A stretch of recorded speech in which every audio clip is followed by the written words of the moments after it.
Have you ever witnessed a miracle unfold right before your eyes? Can your daughter not speak? Jason stood, momentarily forgetting the emails piling up in his inbox. He adjusted his coat. She's selective mute, he replied, his voice more defensive than intended. Doctors say it's trauma-induced. We're working with therapists. The woman finally looked at him. She had kind eyes, warm and steady. I didn't ask what doctors said, she said gently. I asked if she can speak. Jason blinked. He wasn't used to people cutting through layers so quickly, especially not strangers in public parks. Excuse me, he said stiffly, stepping between her and Sophia. I'd prefer you didn't. Then something happened. Get ready for a heartwarming twist. The woman, Maya, brought her fingers to her lips and softly whistled a short melody, a lullaby, delicate and haunting, the kind that seemed to float through the cool air like it belonged to another world. Jason froze. He recognized that tune. It was the same lullaby Sophia's mother used to hum. And the same one a witness said was heard during the aftermath of the attempted kidnapping, sung softly by the stranger who had cradled Sophia until help arrived. Sophia's head tilted, her fingers still in the sand. Maya leaned in, voice low and gentle. Do you remember that song, sweetheart? Then, unexpectedly, Sophia did something she hadn't done in over 2 years. She laughed, a full, bright, unrestrained laugh, high and clear like the ring of a silver bell in the crisp afternoon air. Jason's knees went weak. Safe now, Sophia said in a breathy giggle. Then, dog, tree, moon. Jason dropped to a crouch as if gravity had failed him. His hand pressed against his mouth, eyes widening in disbelief. Sophia, he whispered. His daughter turned, smiled at him, and pointed to a nearby squirrel. Fuzzy. Jason let out a choked sound and crumpled beside her in the grass, covering his face with both hands. His shoulders trembled. He wasn't just shocked, he was undone. Maya sat still, her hand still close to Sophia's. It was never gone, she said softly. Her voice. She just needed to remember she had one. Jason looked up through tear-blurred eyes. Who are you? She smiled and extended a hand. Maya Williams. I work with kids, special needs. This little lady just needed someone to talk to her like she's whole, not broken. Jason didn't take her hand right away. He was too busy staring at her face, scanning her features, his thoughts scrambling to connect something half-remembered. His gaze fell to her wrist just as she lifted her hand to tuck a strand of hair behind her ear. That's when he saw it. A long, faded scar along the inside of her forearm. Barely visible, but unmistakable. Jason remembered it. He'd never seen the woman's face that night, only the report. The injury, the nurse who refused to leave Sophia's side until paramedics arrived. He began, but the words dried in his mouth. Sophia had already turned back to the sandbox, her tiny fingers digging happily into the sand. As if speaking was just another game she'd mastered long ago. Of Jason Carter was not used to being surprised. At 47, he was one of America's most recognized billionaire CEOs, the founder of a global logistics empire, and a man who had for most of his life assumed that problems were made to be solved and solved fast. Business crisis, political landmines, even health emergencies. Everything could be fixed with the right people, the right tools, and enough capital. But Sophia wasn't a problem. She was his daughter, his only child. And after her kidnapping scare 2 years ago when 2 masked men had snatched her from the steps of a ballet studio, only to be caught 10 minutes later by a quick-acting stranger, Sophia had retreated into herself. The doctors called it trauma-induced mutism. She called it nothing because she didn't speak. Not to him. Not to anyone. Jason tried. God, he tried. Therapy, music classes, emotional support animals. But his schedule was punishing and his guilt ran deep. Somewhere along the line, his daughter had learned that silence was safer, and he had no key to unlock her until now. Until this stranger, this Maya, had spoken to her with nothing more than warmth, a lullaby, and quiet patience. And Sophia had answered with laughter and language. Jason stared at the sandbox like it had become sacred ground. Maya stood, brushing sand from her jeans. "Look," she said, her tone still even. "I'm not trying to step on anyone's parenting. I just saw a little girl who looked like she needed something real." "You work with kids?" "I do at a community center in Harlem. Volunteer mostly, some paid gigs." "I have a son. He's with his grandma today. Usually, he's the sandbox tyrant." Jason managed a thin smile, more out of social reflex than amusement. His mind was still spinning. "Can I buy you coffee?" Maya raised an eyebrow. "Is this your way of saying thanks?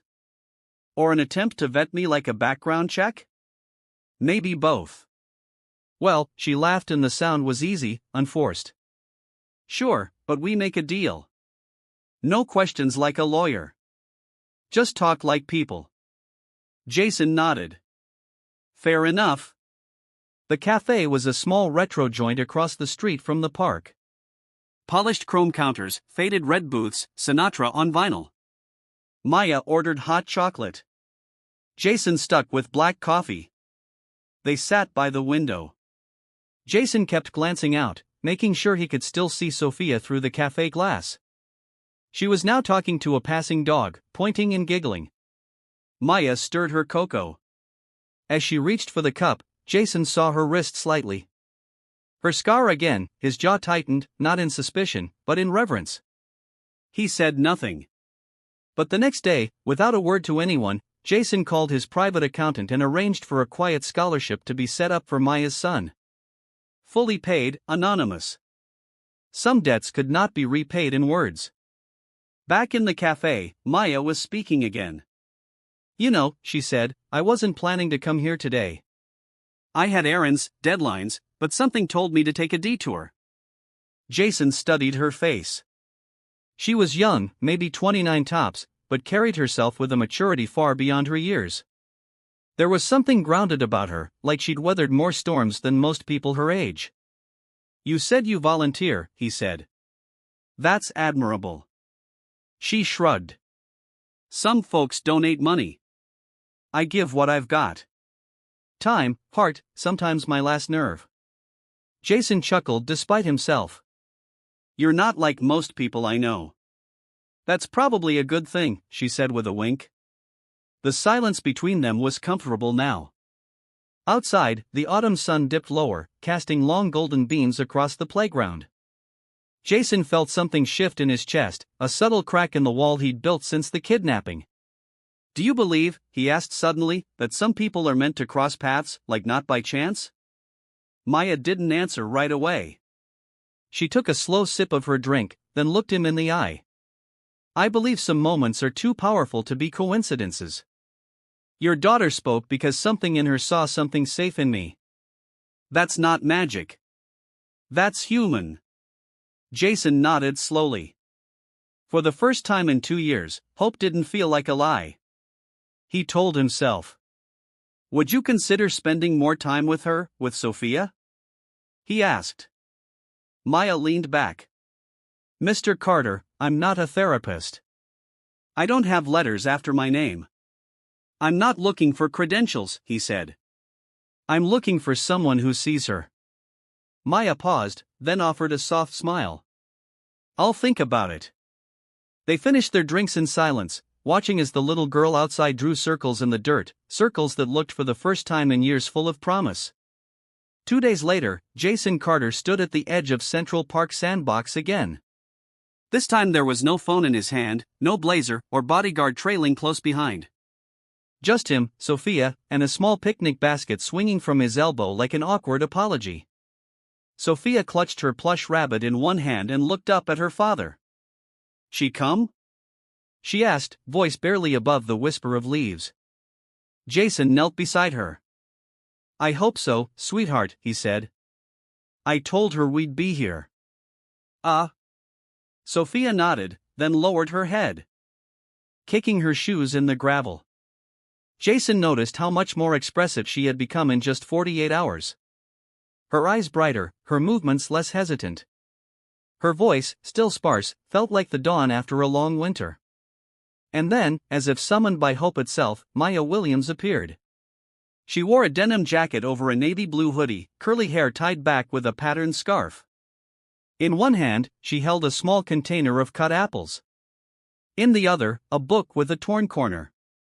Her son trailed behind her, a wiry boy with wide eyes and a mischievous smile. "Sorry," she called out. "We stopped to chase pigeons." "Your daughter's lucky she doesn't have a pigeon-obsessed sidekick." Sophia smiled at the boy, who immediately dropped to the sandbox and started digging like he was on a mission to China. Jason stood, brushing invisible dust from his jeans. "You came." "Huh?" "I said I'd think about it," Maya said, handing the apple slices to Sophia.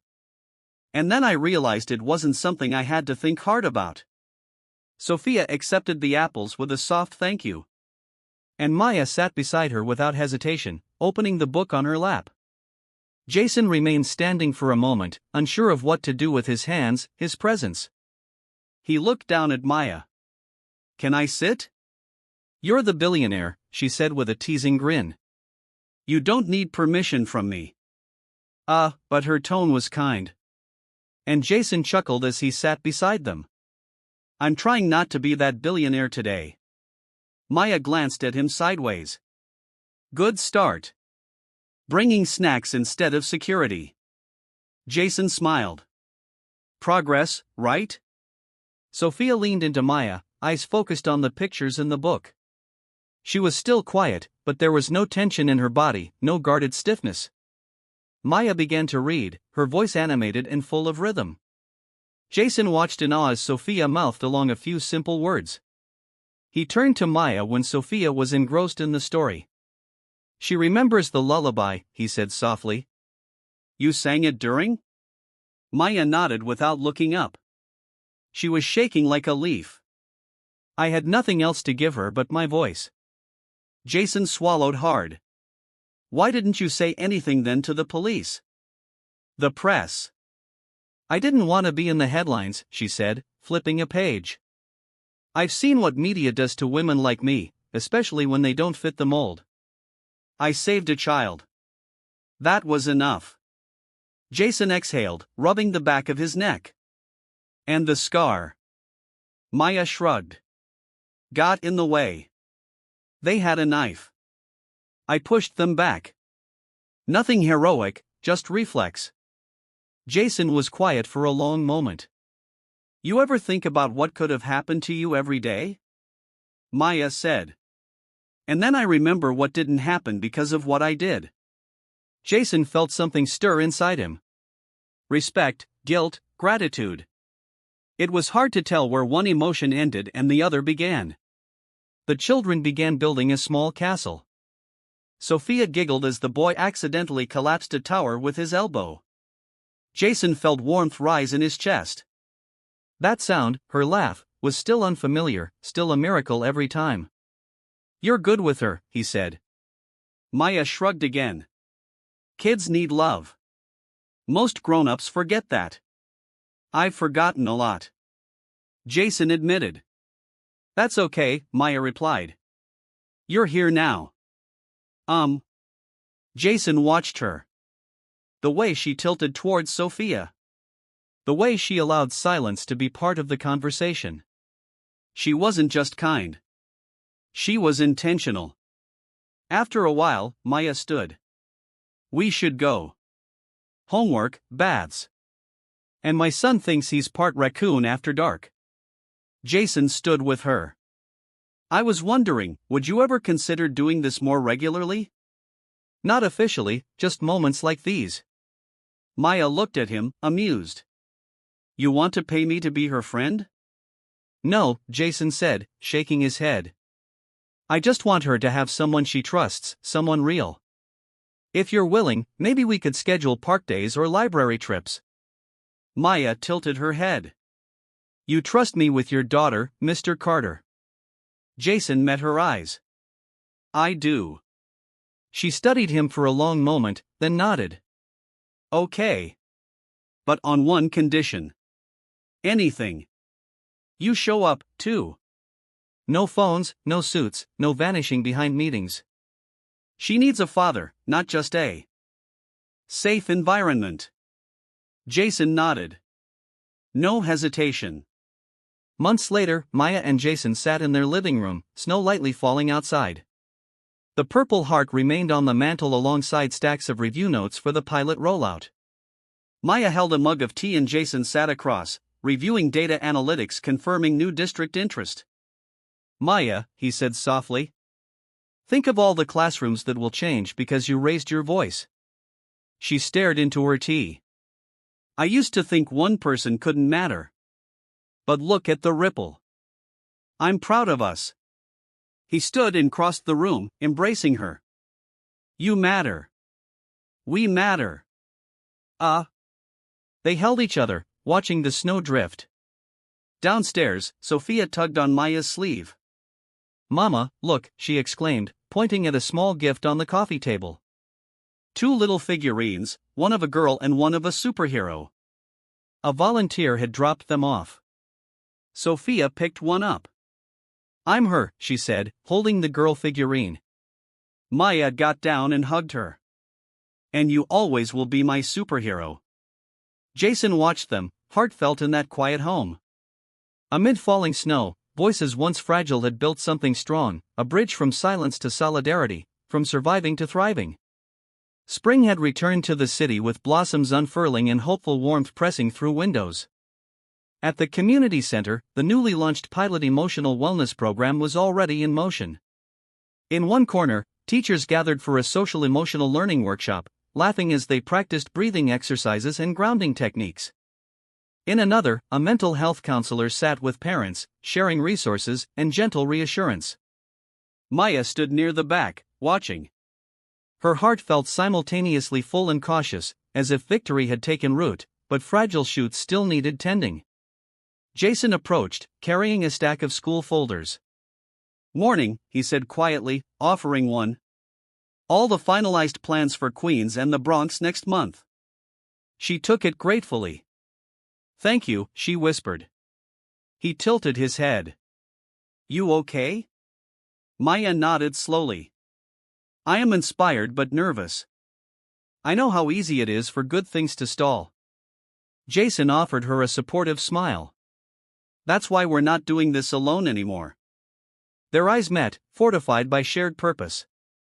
Later that day, Maya was supervising a small group session when the door opened. A school counselor stepped in, shoulders tight. Miss Williams, she said, voice hushed. We have a problem. Maya set aside her clipboards. The counselor gestured toward the door. In the middle school assembly, they played footage from the raid in Syracuse without audiovisual approval. Some students, especially those affected by trauma, were upset. One child had a panic attack. Maya's stomach clenched. Who did that? The counselor looked away. Staff who weren't trained thought it was relevant. They didn't realize the impact. Maya closed her eyes. This was the shadow she'd feared, old habits resurfacing in the new system. She took a breath. Bring them to me after. We'll handle it together. That afternoon, in a small meeting room, Maya and Jason addressed the staff involved, teachers and administrators. None had bad intent, but trauma's echo had been underestimated. Maya spoke gently but firmly. I know you wanted to educate, but expecting children to learn from images of violence, that's a burden we shouldn't place on innocent ears. Healing doesn't come from exposure, but from safe expression. She aimed to teach, not blame. Jason added, trauma-informed training isn't optional. We'll help you learn how to talk, when to pause, and when to ask for help.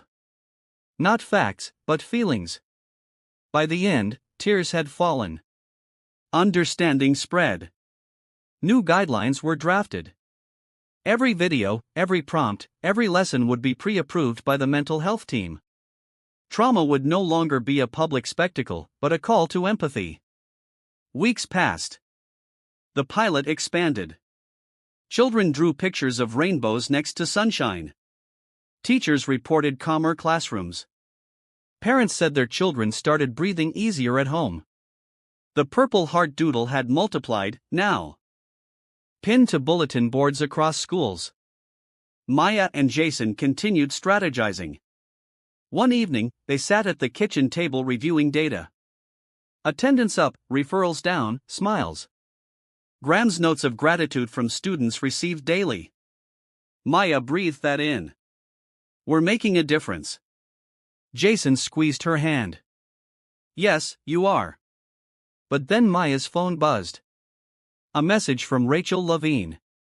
Investigation update. Mendez's network isn't done. We intercepted communications. He has allies trying to reinstate the ideology online. Maya absorbed the words. She forced a deep breath. He's not just behind bars. Jason met her gaze. Then we have to be louder. That evening, they invited several survivor families, educators, and community leaders to the center's multi-purpose room for a roundtable. The table was long, surrounded by colorful chairs and placemats created by children. On the wall, the words "Voices that Heal." Rachel joined them via screen, briefing the group on the syndicate's attempts to re-emerge using encrypted forums, recruiting with manipulated hashtags. They weren't finished spreading fear. Maya looked around, seeing faces she'd fought for, families healing, leaders ready to act. She spoke. We won't give space to darkness. We'll respond with brightness. We'll flood those forums. We'll tell our stories. A survivor parent raised her hand. We have art clubs in 2 junior highs. We could do a response art, writing, voice recordings. A counselor said, I can train students to recognize propaganda, teach them to trust empathy over fear. Maya felt tears prick. This is the ripple I wanted. Not just programs, but ownership from the people they serve. She paused. Let's do it. The following morning, volunteers set up project tables in schools. Children drew sunrises and wrote messages of hope. Teachers recorded guided reflections. Speak your truth. Heard and safe. Echoing the healing vocabulary Maya had started across social platforms. The hashtags #RealVoices, #RealHealing began trending in local circles. Stories of gratitude, resilience, and belonging. And those encrypted forums, they went quiet. Weeks later, Maya and Jason stood at the community center entrance after a long day. Children's laughter echoed inside. The Purple Heart had become a symbol worn on shirts, lanyards, and pride patches. He looked at her, awed. You turned seeds into gardens.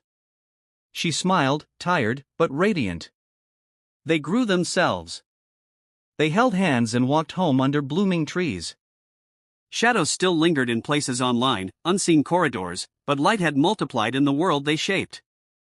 In the quiet of their shared living room, they placed another sun drawing, the latest from a student, beside the Purple Heart on the mantel.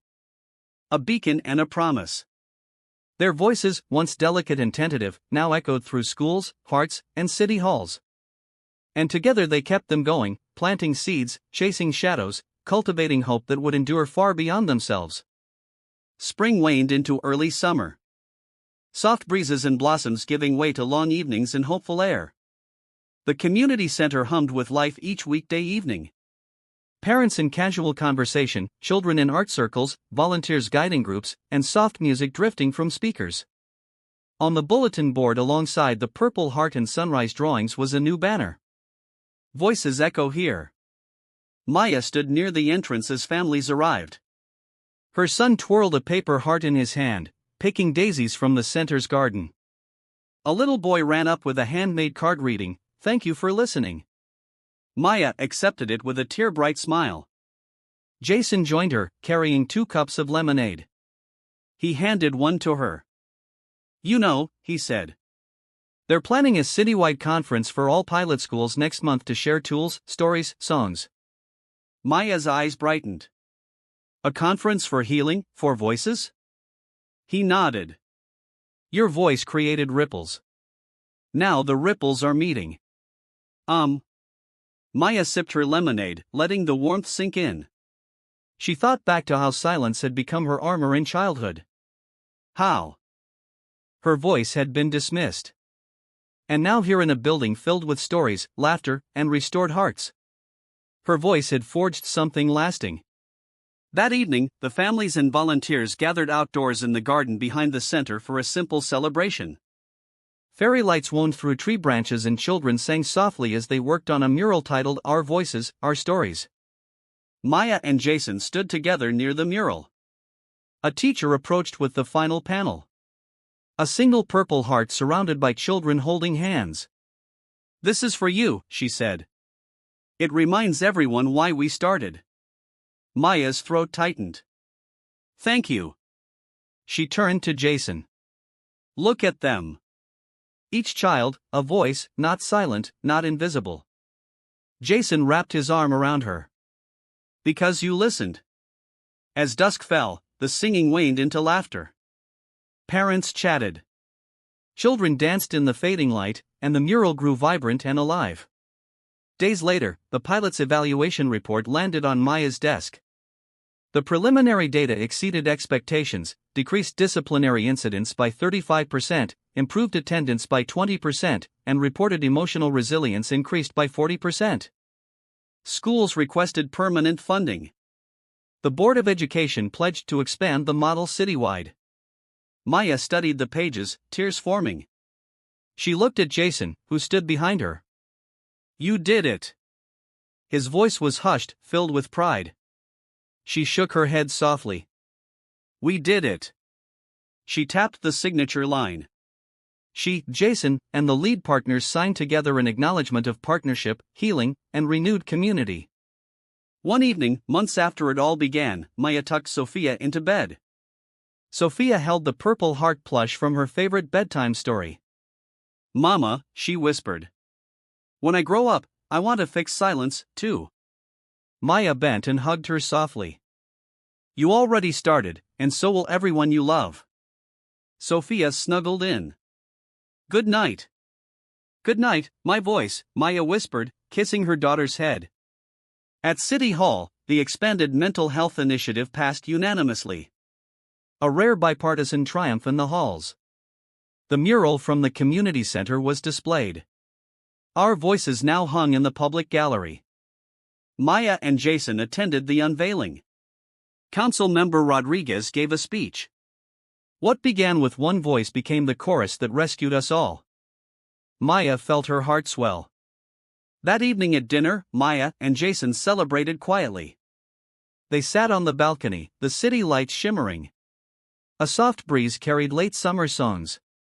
Jason raised a glass to voices reclaimed, shared, passed on. Maya clinked her glass to echoes that never fade. They watched as fireflies flickered in a planter below, their tiny lights dancing like messages in the dark. Months later, at the citywide conference in the auditorium, hundreds of students stood on stage, each voice sharing "My story, my voice." Teachers, therapists, parents watched with pride. Maya stood at the edge, eyes misted.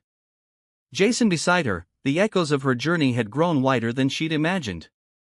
After the performance, a young teenage girl approached Maya. "You gave me courage," she said quietly. "Now I help others speak, too." Maya knelt and hugged her. "You're the one who used it."